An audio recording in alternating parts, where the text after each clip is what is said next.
अस्सलाम वालेकुम दोस्तों, कैसे हैं आप सब। मैं हूं उमर और आप देख रहे हैं आपका अपना YouTube चैनल मूवीज इनसाइट।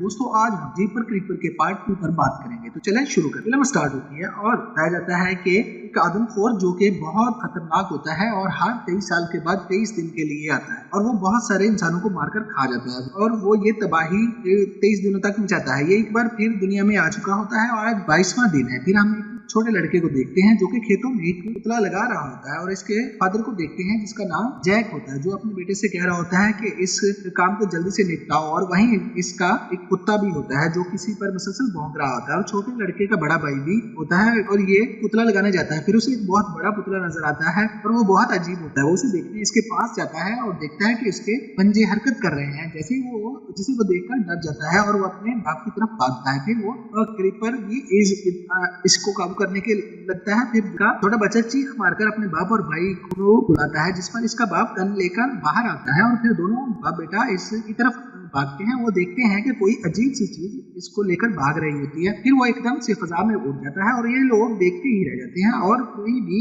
कुछ नहीं कर पाता। फिर अगले दिन हम एक स्कूल बस को देखते हैं जिसमें बहुत सारे स्टूडेंट होते हैं।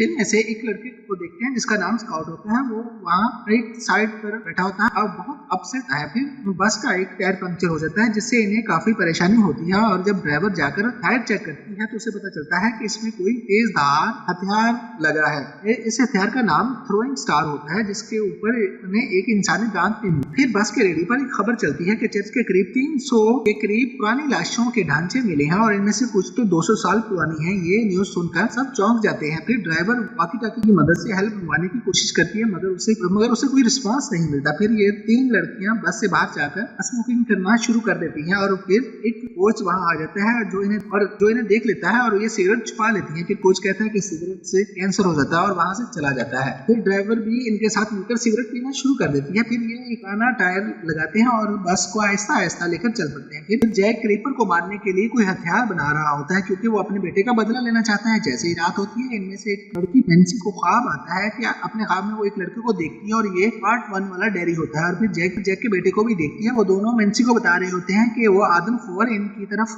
आ रहा है। तब भी नेंसी देखती है कि इस आदमखोर ने इनकी बस की तरफ थ्रोइंग स्टार फेंका जिससे और टायर पंचर हो जाता है। फिर असल में भी ऐसा ही होता है और दूसरा टायर पंचर हो जाता है। फिर सबको बस से बाहर निकालकर कोच फ्लायर को जलाकर सड़क के ऊपर रख देते हैं ताकि अगर कोई वहां से गुजरे तो इनकी हेल्प कर सके। जब ड्राइवर पंक्चर टायर को देखती है तो इसमें फिर एक थ्रोइंग स्टार मिलता है और वो कोच को भी बताती है। अब वो डर भी जाते हैं। तभी वो आदमखोर आता है और एक कोच को जो सड़क पर फ्लायर ला रहा होता है उसे उठाकर ले जाता है। किसी को भी समझ नहीं आता कि ये क्या हुआ है। फिर वो सब स्टूडेंट को बस में जाने का कहते हैं। सब बस में चले जाते हैं। तभी आदमखोर एक बार फिर आता है और ड्राइवर को भी ले जाता है। स्टूडेंट में से एक लड़का ये देख लेता है और काफी डर जाता है। फिर कोच को बताता है कि कोई उड़ने वाला जानवर से ले गया है, तो कोई भी इसकी बात पर यकीन नहीं करता, जिस पर वो कहते हैं वो सब कुछ मैंने अपनी आंखों से देखा है। फिर आदमखोर आकर इस कोच को भी पकड़ लेता है और उसे अपने साथ ले जाने की कोशिश करता है। कुछ स्टूडेंट उसे बचाने की कोशिश करते हैं मगर नाकाम होते हैं और वो क्रीपर उसे भी ले जाता है। सब कुछ अपनी आंखों से देखकर सब लोग बहुत डर जाते हैं और बस को अंदर से लॉक कर लेते हैं। आदमखोर फिर से आ जाता है और सबको घूर कर वहां से चला जाता है। नेंसी फिर से गिर जाती है और इसकी आंखें सफेद हो जाती हैं। नेंसी फिर से एक ख्वाब देखती है जहां वो खेतों में लगे हुए एक पुतले को देखती है और वहीं पर पार्ट 1 वाले डेरी को देखती है जो कि कुछ गा रहा होता है। तब नेंसी से पूछती है तो क्या गा रहा है, तो वो बताता है कि हर 23 साल के बाद 23 दिनों के लिए वो खाने के लिए जागता है। नेंसी पूछती है कि वो क्या खाने के लिए जागता है, जिस पर डेरी कहती है कि इंसानों को। फिर नेंसी होश में आ जाती है और सबको अपने ख्वाब के बारे में बताती है और कहती है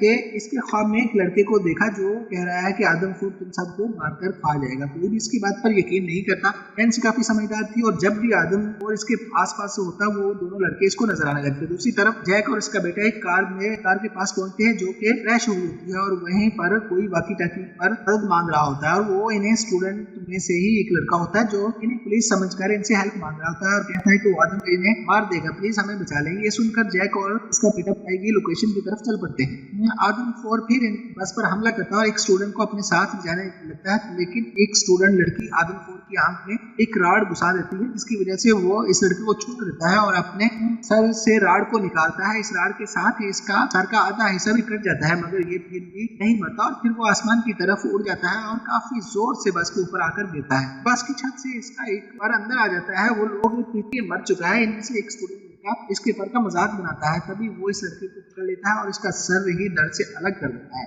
फिर एक लड़की देखती है कि आदमखोर खुद ही अपना सर अपने धड़ से उखाड़ कर फेंक देता है और फिर स्टूडेंट के सर को अपने सर बना लेता है और फिर उड़कर वहां से चला जाता है। तो फिर ये सब भी वहां से भाग जाते हैं किसी सेफ जगह पे पहुंचने के लिए। फिर वो आदमखोर एक स्टूडेंट को थ्रोन स्टार मार देता है और फिर एक चाकू स्काउट को मारता है जिससे इसका हाथ एक दरख्त के साथ चिपक जाता है। इसके दोस्त उसे वहां से निकालते हैं मगर वो फिर भी आदमखोर स्काउट को उठाकर साथ ले जाता है। नैन्सी इन सब से बिछड़ जाती है और जैक को मिल जाती है। फिर दोनों नैन्सी को लेकर बस की तरफ जाते हैं। फिर एक स्टूडेंट वापस बस में आता है और दो स्टूडेंट पहले ही वहां पर होते हैं। फिर आदमखोर आकर इसके सर को दबाता है जिसकी वजह से ये बेहोश हो जाता है और जैक भी वहां आ जाता है और अपने हथियार से इस पर हमला करता है जिससे आदमखोर जख्मी हो जाता है और वहां से चला जाता है। फिर तीन स्टूडेंट एक कार में नजर आते हैं। वो इस कार में बैठकर भागने लगते हैं। आदमखोर इनको काबू करने लगता है और फिर लड़का कार की ब्रेक लगा देता है। आदमखोर बुरे तरीके से कार के साथ चिपकता है और वो इनसे एक स्टूडेंट की टांग जख्मी हो जाती है। आदमखोर भी काफी जख्मी हो जाए और वो जख्मी लड़के को मारने की कोशिश करता है ताकि वो अपने बॉडी पार्ट्स को फिर से बना सके। मगर इस वक्त जैक आकर आदमखोर के सर पर अपने हथियार से हमला कर देता है और आदमखोर काफी दुख जाकर गिरता है। फिर जैक आकर एक राड से इस पर बहुत सारे वार करता है ताकि अपनी बेटी की मौत का बदला ले सके। मगर वो फिर भी नहीं मरता बल्कि सो जाता है क्योंकि आज 23वां दिन होता है और फिर नैन्सी इन्हें बताती है कि ये 23 सालों के बाद फिर से आएगा। और फिर 23 साल के बाद का सीन दिखाया जाता है जहाँ पर कुछ स्टूडेंट जैक के घर आते हैं आदमखोर को देखने के लिए। मगर वहां पर सिर्फ उसका ढांचा होता है और जैक काफी बूढ़ा हो चुका होता है। और ठीक 3 दिन के बाद आदमखोर ने फिर से जागना है और जैक इंतजार कर रहा होता है और अपना हथियार भी साथ में रखा होता है ये ताकि ये फिर से उसे मार डाले और वो यहीं पर खत्म हो जाती है। तो कैसी लगी आपको एक्सप्लेनेशन? प्लीज करिए, लाइक करिए, सब्सक्राइब करिए। Thanks for watching.